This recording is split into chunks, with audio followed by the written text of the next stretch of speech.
9 dan pemberantasan korupsi dalam hukum pidana nasional, dia mengatakan begini dalam halaman 239, kurang lebihnya begini, mohon izin, kadang orang salah menafsirkan ketentuan tentang satu saksi bukan saksi dalam KUHP. Terlalu literally diartikan. Dalam KUHP maksudnya? Ya, maksudnya terlalu terkunci dengan satu saksi, bukan saksi. Karena sebenarnya pembuat undang-undang dalam penerbitan KUHP itu sudah memberikan exceptional act-nya pada pasal 185 ayat 3. Nah, sekarang dalam keadaan proses pembuktian di persidangan, misalnya jaksa menghadapi tantangan dalam proses pembuktian satu saksi bukan saksi. Namun satu saksi yang dihadirkan itu memiliki dukungan alat bukti lainnya, berarti satu saksi bukan saksi ini bisa disimpangi berdasarkan 185 ayat 3. Mohon izin Pak Dokter menerangkan. Ya, jadi kan begini, kalau di dalam teori pembuktian itu kan ada yang namanya direct evidence dan indirect evidence. Jadi direct evidence itu adalah nilai yang tertinggi di dalam satu pembuktian karena pembuktian diperoleh secara langsung dari masing-masing alat bukti itu konfirmasi terhadap fakta kan itu. Makanya nilai tertinggi di dalam hukum pembuktian itu kalau diperoleh secara direct. Gitu. Nah, KUHP itu kan memberikan jalan keluar yang sebenarnya nilainya di bawahnya. Jadi nilai pembuktiannya lebih rendah yaitu yang indirect. Gitu. Kemudian ada juga yang indirect itu disebut sebagai circumstantial evidence kan itu. Karena itulah maka kalau satu saksi itu bukan saksi itu kan satu asas. Ya. Dan karena itu tidak bisa dinafikan begitu saja. Karena itu asas itu juga berlaku untuk melihat kedudukan yang tertinggi dari pembuktian melalui keterangan saksi. Nah, pasal yang dimaksud tadi oleh Pak Jaksa tadi itu kan sifatnya sebenarnya adalah sifat untuk bantuan memperingan jaksa gitu kan. Kalau tidak memperoleh, tapi nilainya menurut ahli akan di bawahnya dari itu. Jadi tapi secara hukum acara pidana bisa digunakan. Jadi dengan demikian itu diusahakan seperti itu bisa dan itu masuknya di ranah penilaian hakim. Jadi itu sudah masuk di ranah penilaian. Apakah itu dinilai hakim?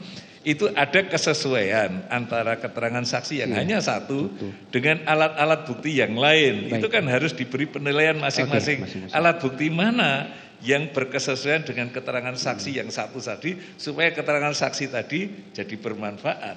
Cuma itu. Kalau tidak konfirm dengan alat bukti yang lain, ya tetap berlaku unus testis nulus testis. Baik, terima kasih. Selanjutnya terkait penyertaan dalam pasal 55.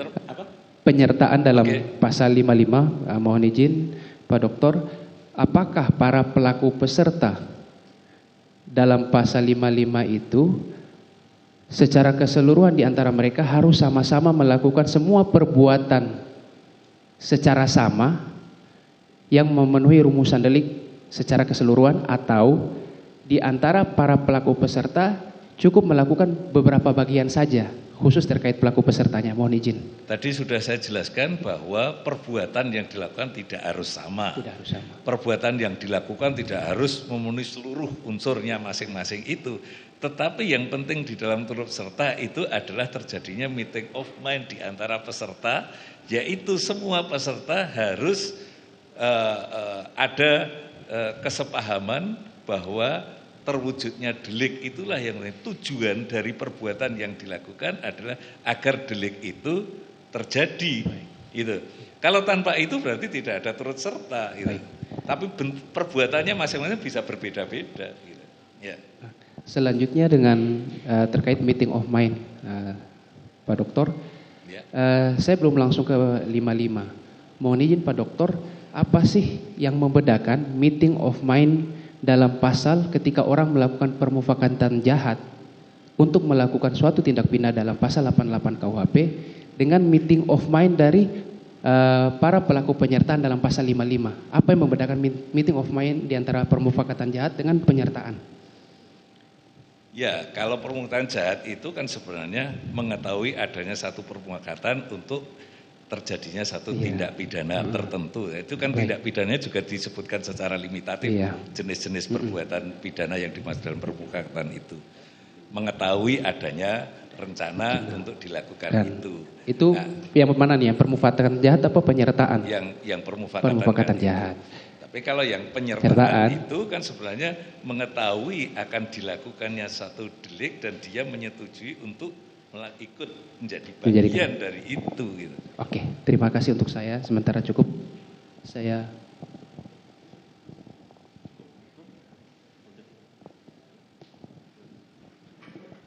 Saya lanjutkan sedikit saja, saudara ahli.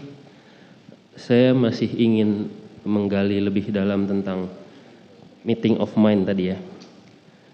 Tadi saudara ahli menyatakan turut serta itu harus ada meeting of mind atau double offset, ada kehendak yang sama untuk melaksanakan delik. Nah, untuk bagi penasihat hukum, penuntut umum dan juga hakim menentukan ada meeting of mind itu, bagaimana sebenarnya cara membuktikannya? Apakah kita melihat atau mendengar pengakuan dari tersangka, terdakwa saja, atau kita memberikan penilaian terhadap rangkaian perbuatan-perbuatan itu yang kita nilai secara objektif bahwa oh ini ada meeting of mind karena rangkaian perbuatan itu berhubungan dengan perbuatan yang lain daripada tersangka-tersangka lainnya. Demikian saudara, mohon dijelaskan. Ya, satu meeting of mind yang dalam bentuk bisa dilihat dari sisi luar perbuatannya, apa saja yang dilakukan, itu kan bisa dibuktikan. Yang kedua yang berkaitan dengan kesepahaman itu adalah yang berkaitan dengan sikap batinnya. Karena itu kalau bentuk perbuatannya itu adalah kesengajaan, itu kan berarti ada hubungan antara sikap batin dengan perbuatan. Nah, meeting of mind itu sikap batin dengan perbuatan dari masing-masing peserta mesti harus menuju kepada hal yang sama, yaitu terwujudnya delik. Nah, karena sikap batin itu tidak bisa mau tidak mau harus membuktikan dari apa yang sebenarnya pada saat itu dilakukan oleh terdakwa dan apa yang pada saat itu dipikirkan oleh pelaku. Jadi dengan demikian pembuktiannya ada pada diri pelaku. Apa yang dia ketahui mengenai hal itu ya. Mau tidak mau kan memahaminya dari situ. Katakanlah pelaku itu tidak mengakui. Lalu bagaimana tools yang digunakan oleh penegak hukum itu, penyidik misalkan atau penuntut umum, untuk menilai bahwa oh sebenarnya maksudnya itu bukan seperti yang dikatakan, tapi sebenarnya maksudnya itu adalah hal lain dan itu bersesuaian dengan keadaan-keadaan lain atau peristiwa-peristiwa lain yang menyertai perbuatannya. Apakah itu bisa dijadikan penilaian tanpa harus mendengar langsung pengakuan dari si pelaku? Ya, instrumen pembuktian kan tidak hanya tergantung dari pengakuan. Karena itulah maka itu bisa didalami lewat alat-alat bukti yang lain. Apakah alat-alat bukti yang lain bisa menjelaskan sejauh mana keterlibatan dari satu pelaku dan pelaku yang lain berkaitan dengan perkara itu. Sejauh mana pengetahuannya, sejauh mana keinsafannya terhadap perkara itu kan sebenarnya bisa melalui yang lain, tidak harus pengakuan. Karena KUHP sendiri kan sudah menjelaskan bahwa pengakuan terdakwa pun juga tidak membebaskan penuntut umum untuk membuktikan melalui alat bukti yang lain, karena pengakuan berarti hanya satu alat bukti yaitu keterangan terdakwa kan itu. Berarti tetap diperlukan alat bukti yang lain untuk misalnya bahkan dengan pengakuan saja kan juga tidak cukup. Ya, artinya bisa dinilai ya oleh penyidik, penuntut umum dan juga hakim bahwa perbuatan ini tidak seperti yang dikatakan oleh kalau si pelaku. penilaian ada pada hakim, ya, bukan pada penuntut umum gitu. Iya, tapi artinya pada saat di persidangan itu semua kita kan memperlihatkan semua alat bukti. Rangkaian perbuatan itu ada yang terpisah-pisah. Puzzle itu kan ada yang lengkap, ada yang tidak lengkap. Itu kan tugasnya jaksa menyajikan dan hakim akan menilai rangkaian perbuatan-perbuatan itu. Artinya dari satu rangkaian perbuatan itu akan dinilai oleh hakim dari rangkaian perbuatan lainnya berdasarkan alat-alat bukti lain. Tanpa yang tadi pengakuan dari terdakwa juga bisa kan? Ya, pengakuan terdakwa saja kan tidak membebaskan pembuktian. Okay. Dan kemudian ketika tadi berkaitan dengan penilaian, kan ada dua yang tadi saya jelaskan, ada yang sifatnya direct pembuktiannya, ada yang Indirect. indirect. Nilai yang tertinggi dari pembuktian itu mesti harus yang direct evidence. Katakanlah sekarang yang direct itu tidak didapatkan, katakanlah seperti itu. Sah tidak yang indirect evidence? Tadi sudah saya jelaskan. Ya, bisa diulangi lagi maksudnya sah? Hanya penegasan Tadi saja. sudah saya jelaskan bahwa KUHP memberikan jalan keluarnya berkaitan dengan tadi kalau saksi hanya satu saksi itu bisa menggunakan alat bukti yang lain untuk menguatkan keterangan saksi yang hanya satu. Nah, karena itulah maka itu masuk di unsur penilaian. Karena yang bisa menilai itu ada kaitannya dengan saksi itu adalah hakim. Gitu. Nah, ini saya sekarang ingin menggali lebih dalam tentang Ketting Bewis yang tadi kan rangkaian.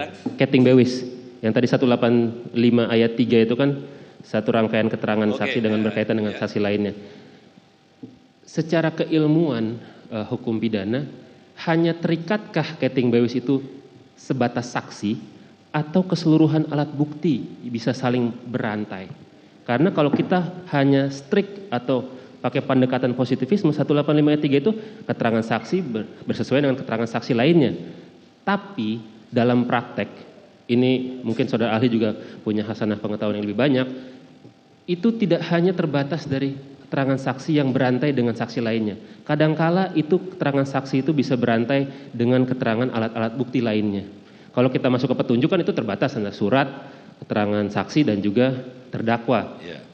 Tapi apakah bisa lebih daripada itu? Demikian, bisa dijelaskan? Ya, jadi kan begini, konsekuensi dari dianutnya sistem pembuktian negatif white stelsel dalam KUHP itu, jenis alat buktinya kan sudah dibatasi secara limitatif. Itu satu hal. Dengan demikian, undang-undang sudah menentukan jenis alat buktinya yang bisa dipakai. Yang kedua, kalau tadi disebutkan bahwa KUHP memberikan jalan keluar berkaitan dengan saksi yang hanya satu padahal ada asasnya unus testis sudah ada jalan keluarnya. Apakah itu juga berlaku untuk alat bukti yang lain? Ahli berpendapat bahwa alat bukti yang lain bukan antara alat bukti yang lainnya itu, tapi alat bukti yang lain untuk menguatkan keterangan saksi, bukan untuk yang lain-lainnya. Karena itu sudah spesifik dibatasi oleh KUHP hanya untuk keperluan melengkapi keterangan saksi. Itu menurut ahli demikian. Baik, sekarang saya ingin menggali tentang tujuan dari hukum itu sendiri. Kalau kita pendekatannya Radbruch kan itu nilai tertinggi adalah keadilan. Ya. Tadi saudara penasihat hukum juga bertanya mengenai kalau misalkan ada prosedur yang disimpangi itu seperti apa. Ya. Nah, kalau dalam konteks pendekatannya Gustav Radbruch, sebenarnya bagaimana kalau ada benturan antara keadilan dengan kepastian itu sendiri dalam bentuk prosedur? Ya, kalau doktrinnya itu kan tujuan tertinggi dari hukum adalah keadilan. Kalau di dalam undang kekuasaan kehakiman tadi kan menurut hukum dan keadilan. Dengan demikian keadilan itu sendiri kan sebenarnya dibatasi oleh hukumnya. Nah, dengan demikian itu selalu ada tarik-menarik antara sesuatu yang sifatnya prosedural dengan sesuatu yang sifatnya substantif, kan gitu. Nah, apakah sesuatu yang sifatnya prosedural itu bisa disimpangi begitu saja berkaitan dengan persoalan yang substantif? Itu juga perdebatan tersendiri. Kalau ahli melihat dari sisi hukum prosedural, maka hukum prosedural itu juga bagian dari keadilan. Karena itu dengan demikian, maka kalau kita melihat tujuan tercapainya keadilan yang substantif itu tidak boleh mengabaikan prosedurnya. Karena prosedur juga bagian dari keadilan itu sendiri. Karena itulah maka pemenuhan prinsip tidak boleh ada proses tanpa prosedur itu juga bagian dari keadilan. Itu pendapat ahli dengan demikian. Iya, seperti itu. Saya paham pendapat ahli karena paradigmanya positivisme. Sekarang saya coba geser paradigma lain, kan itu ada banyak paradigma, positivisme, post-positivisme, kritikal, dan lain sebagainya. Kalau paradigmanya berbeda, bukan pakai paradigma